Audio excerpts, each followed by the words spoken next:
आप सभी का एक बार फिर से द लर्निंग पॉइंट पर हार्दिक स्वागत और अभिनंदन है।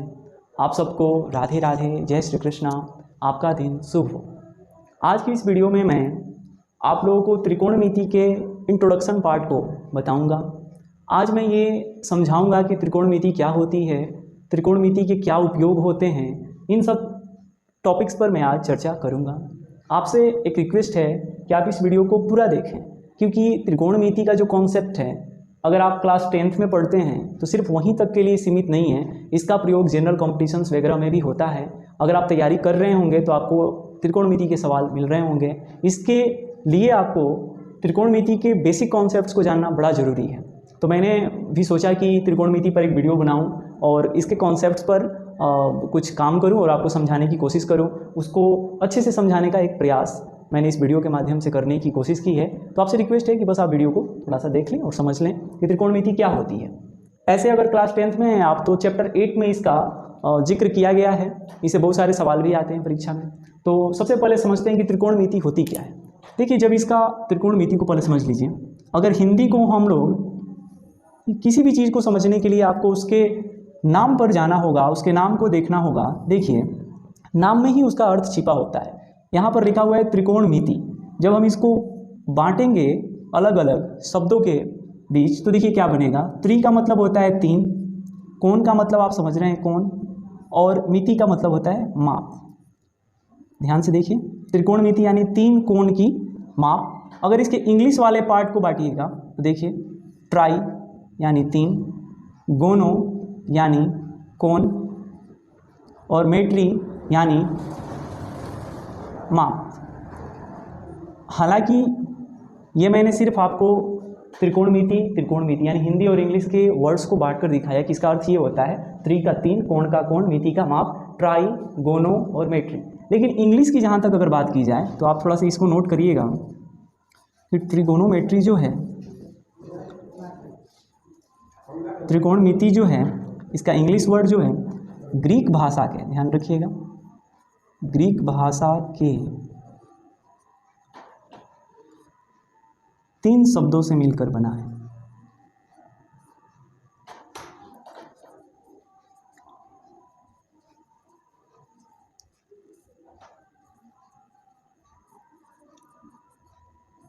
त्रिकोणमिति जो है ग्रीक भाषा के 3 शब्दों से मिलकर बना है। आइए हम लोग देख लेते हैं कि कौन कौन सा शब्द है। पहला है ट्राई। ट्राई का मतलब होता है तीन। अगला है गोनिया, ध्यान रखिएगा, गोनिया जो गोनो है यहाँ पर ये वाला पार्ट, ये गोनिया से बना है, जिसका मतलब होता है कोण।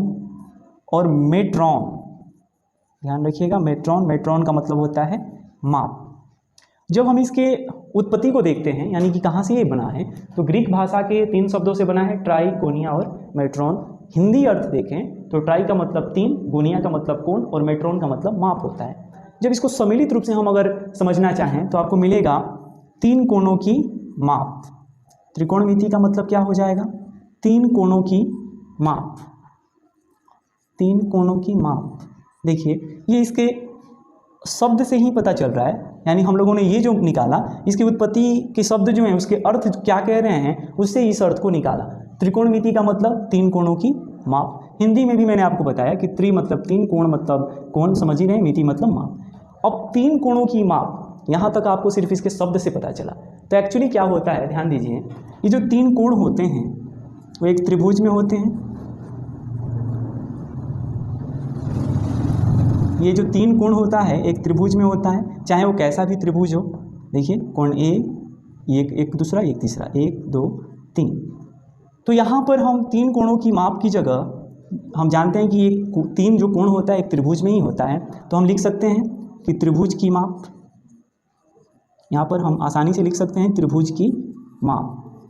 फिर से मैं आपको समझा दूँ, इसके अर्थ से जो मिला कि तीन कोणों की माप, तो तीन कोण कहाँ होते हैं? एक त्रिभुज में होते हैं।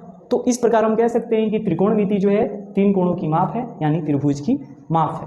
तो जब हम इसका डिफिनेशन तैयार करेंगे तो यहाँ से देखिए इसका डिफिनेशन क्या बनेगा, मैं आपको नोट करा दे रहा हूँ।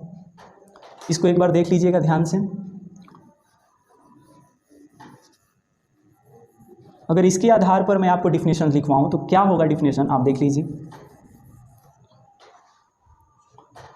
चूँकि इसको मैथमेटिक्स के अंतर्गत पढ़ते हैं तो आप लिखेंगे त्रिकोणमिति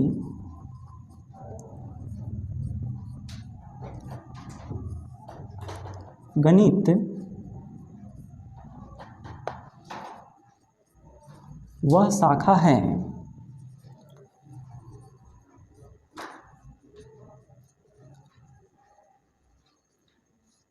जिसमें हम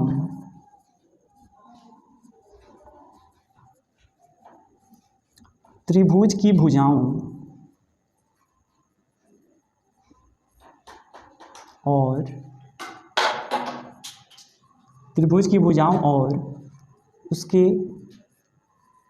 कोनों के बीच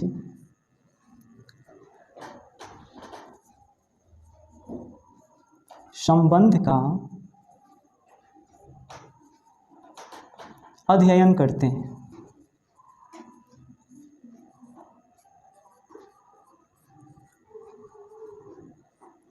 देखिए, अगर हम परिभाषा को तैयार करें तो आपका परिभाषा ये बनेगा कि त्रिकोणमिति जो है, जैसे हम लोग इसके अर्थ से देखे थे कि तीन कोणों की माप यानी एक त्रिभुज की माप, क्योंकि तीन कोण जो होता है एक त्रिभुज में ही होता है।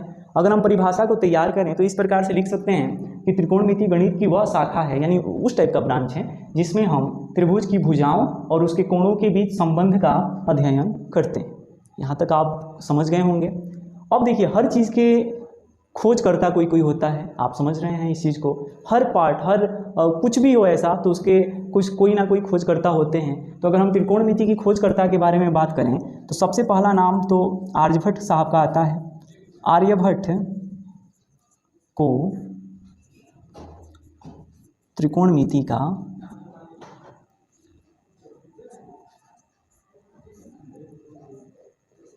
जनक कहा जाता है।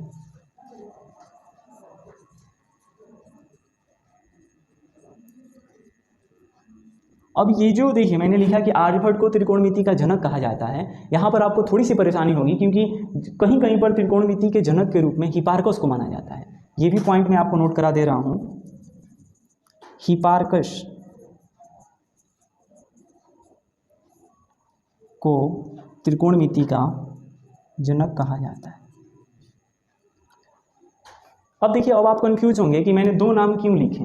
तो देखिए, अलग अलग पुस्तकों में अलग अलग जानकारियाँ दी गई हैं। आर्यभट्ट को त्रिकोणमिति का जनक इसलिए कहा जाता है क्योंकि उनकी जो किताब है आर्य सिद्धांत, उसमें जया, उपजया, इन सब चीज़ों के बारे में चर्चा की गई है। जया का मतलब होता है साइन, कॉस, टैन, इन सब चीज़ों का जिक्र हुआ है और इस त्रिकोणमिति में हम लोग साइन, कॉस, टैन के ही बारे में पढ़ते हैं। हिपार्कस की अगर बात की जाए कि इनको जनक क्यों कहा जाता है, तो इन्होंने देखिए जैसे जो डिफिनेशन यहाँ पर हम लोगों ने लिखा है कि त्रिभुज की भुजाओं और उसके कोणों के बीच संबंध का अध्ययन करते हैं। तो ये त्रिभुज की भुजाओं और उसके कोणों के बीच जो संबंध का पता लगाया गया था वो हिपार्कस ने लगाया था, इसलिए हिपार्कस जी को भी त्रिकोणमिति का जनक कहा जाता है। आप इन दोनों नामों को याद रखिएगा, जहाँ जैसे ऑप्शंस मिलेंगे आप बताइएगा। ये अलग अलग पुस्तकों की जानकारियाँ हैं, मैंने भी पुस्तकों से जानकारियाँ जो हासिल की है आप तक सोचा कि मैं साझा कर दूं, तो आप इसको एक बार देख लीजिएगा, त्रिकोणमिति का डिफिनेशन और इसके जनक को। अब हम लोग देखते हैं कि ये त्रिकोणमिति का जो त्रिकोणमिति में त्रिभुज की भुजाओं और उसके कोणों के बीच क्या संबंध होता है, इसको हम देख लेते हैं।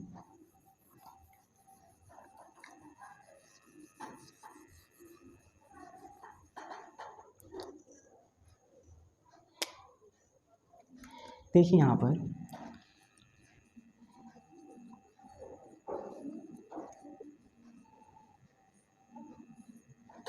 अगला टॉपिक है आपका त्रिकोणमितीय अनुपात।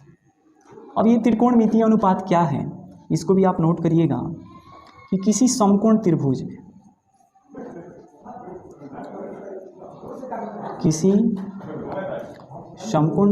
में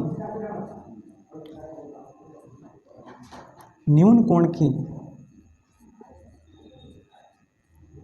सापेक्ष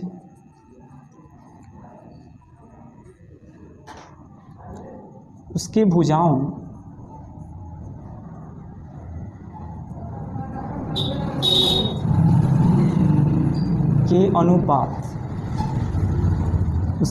के अनुपात को त्रिकोणमितीय अनुपात कहा जाता है।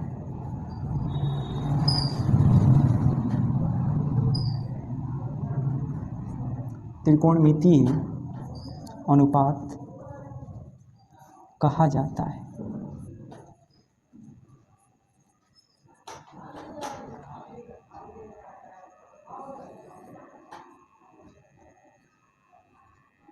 इसको मैं बढ़िया से लिख दे रहा हूँ। देखिए त्रिकोणमितीय अनुपात क्या होता है, अभी आपने डिफिनेशंस में देखा कि त्रिकोणमिति में त्रिभुज की भुजाओं और उसके कोणों के बीच संबंध का अध्ययन करते हैं। तो कैसा संबंध होता है, देखिए जब किसी समकोण त्रिभुज में, यहाँ पर आपको समझना होगा समकोण त्रिभुज का मतलब होता है कि वैसा त्रिभुज जिसमें कोई एक कोण 90 डिग्री का हो। जैसे इस तरीके का त्रिभुज, ये जो है कोई भी एक कोण आपका 90 डिग्री का होना चाहिए, ए बी सी, ये 90 डिग्री मैं यहाँ पर लिख दे रहा हूँ, हालांकि लिखा नहीं जाता है, ये सिंपल ही 90 डिग्री को सूचित करता है। तो समकोण त्रिभुज का मतलब वैसा त्रिभुज जिसमें कोई एक कोण 90 डिग्री का हो। न्यून कोण का मतलब होता है कि वैसा त्रिभुज जिसमें कोई एक कोण न्यून कोण हो। तो देखिए इसमें ये 90 डिग्री है, तो ऑलरेडी आपको पता है कि त्रिभुज के तीनों कोणों का जोड़ 180 होता है। ये अकेले 90 है, ये दोनों मिलकर ही 90 होगा, यानी 90 से छोटा होगा, तो ये न्यून कोण होगा। देखिए एक चीज़ मैंने छोड़ा, नहीं बता पाया, याद नहीं आया। आप समझिए त्रिकोणमिति का अगर कोई पूछेगा कि प्रयोग कहाँ किया जाता है, तो आप बताइएगा कि त्रिकोणमिति का प्रयोग जो है पृथ्वी से सूरज की दूरी, चंद्रमा की दूरी, तारों की दूरी, या फिर पृथ्वी पर जो टावर्स बन रहे हैं, जो वृक्ष है, जो मीनार हैं, जो भवन है, ऐसे दूरियों को निकालने के लिए हम त्रिकोणमिति का प्रयोग करते हैं। ये हमारे दैनिक जीवन में काफ़ी यूजफुल होते हैं। साइंटिफिक जो मैथमेटिक्स होता है उसमें भी ये काफ़ी यूजफुल होता है। तो अगर आपसे कोई पूछे कि त्रिकोणमिति का यूज कहाँ है, तो आप ऐसे बता सकते हैं कि ग्रहों की दूरी, तारों की दूरी, मीनार, वृक्ष आदि की दूरी ज्ञात करने में हम इसका उपयोग करते हैं। अब अगर हम त्रिकोणमितीय अनुपात की बात करें तो किसी समकोण त्रिभुज में न्यून कोण के सापेक्ष उसके भुजाओं के अनुपात को त्रिकोणमितीय अनुपात कहा जाता है। यानी कि देखिए ये 90 डिग्री है, तो न्यून कोण आपका ये होगा। अब ये त्रिकोणमितीय अनुपात क्या होते हैं, मतलब कितने होते हैं, ये हम देखते हैं।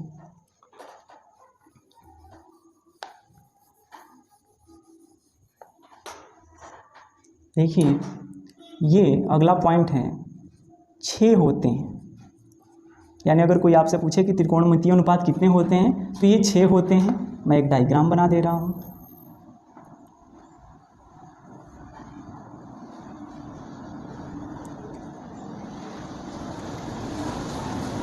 ये देखिए, ये ए और बी न्यून कोण है, ये 6 होते हैं। तो 6 कौन कौन सा होता है, इसको नोट कर लीजिए।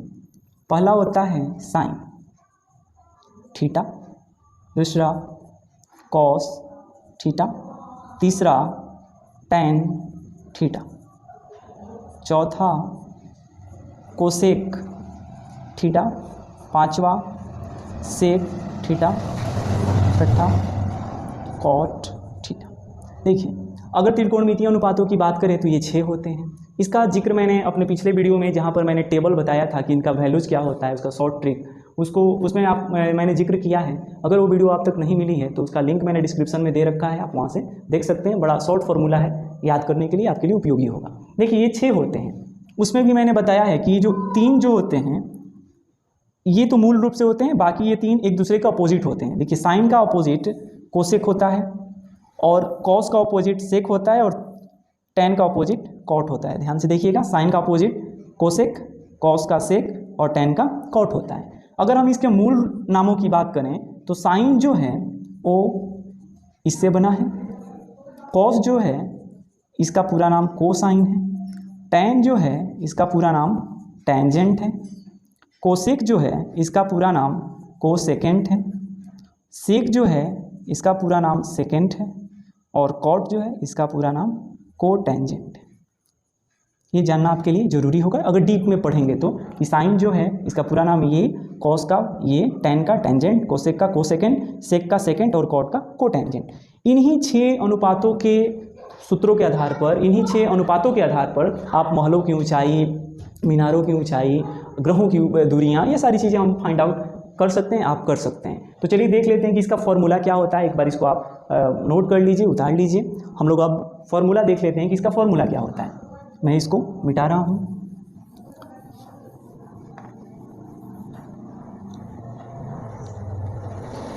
देखिए ये जो मैंने आपको अनुपात बताया, त्रिकोणमितीय अनुपात, ये न्यून कोण के लिए होता है। अब जिस कोण के लिए आप लेकर चलेंगे उस पर ये काम करेगा। तो हम लोग देखिए यहाँ से न्यून कोण बी के सापेक्ष ले रहे हैं, क्योंकि अब त्रिकोणमितीय अनुपात में बताया मैंने कि न्यून कोण के सापेक्ष जो भुजाओं का अनुपात होता है उसे हम त्रिकोणमितीय अनुपात कहते हैं। ये साइन कोसाइन ये सिर्फ एंगल को सूचित करता है। तो सबसे पहले हम बी के सापेक्ष लेकर चलते हैं और फॉर्मूला को नोट करते हैं। देखिए साइन थीटा जो है उसका फॉर्मूला होता है लंब बटा कर्ण।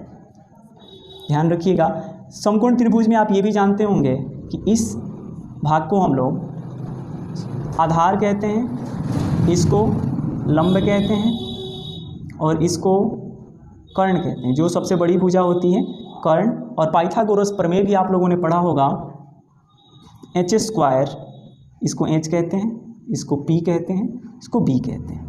H square is equal to P square plus B square, ये आपने पढ़ा होगा, मैं फिर से रिकॉल करा दे रहा हूँ। तो साइन थीटा के देखिए जो फॉर्मूला होता है वो होता है लंब बटा कर्ण। दूसरा कॉस थीटा की अगर बात की जाए तो उसका फॉर्मूला होता है आधार बटा कर्ण। अगर टैन थीटा की बात की जाए तो उसका फॉर्मूला होता है लंब बटा आधार। ये तीन फॉर्मूले अगर आपको याद हैं तो बाकी के भी जो तीन बचे हैं उसको आप याद कर सकते हैं, क्योंकि मैंने बताया कि वो तीनों आपस में एक दूसरे के अपोजिट होते हैं। तो जैसे देखिए साइन का अपोजिट जो है वो है कोसेक, तो जब साइन का अपोजिट है तो इसका फॉर्मूला भी अपोजिट हो जाएगा, यानी कर्ण ऊपर हो जाएगा और लंब नीचे हो जाएगा। ठीक इसी प्रकार सेक का भी होगा, ये भी आपका कर्ण ऊपर हो जाएगा और आधार नीचे हो जाएगा। ठीक इसी प्रकार कॉट का भी होगा, आधार ऊपर हो जाएगा और लंब नीचे हो जाएगा। ये फॉर्मूला आपको याद करना होगा, समझना होगा। Sine theta is equal to लंब बटा कर्ण, कॉस थीटा यानी आधार बटा कर्ण, टैन थीटा यानी लंब बटा आधार।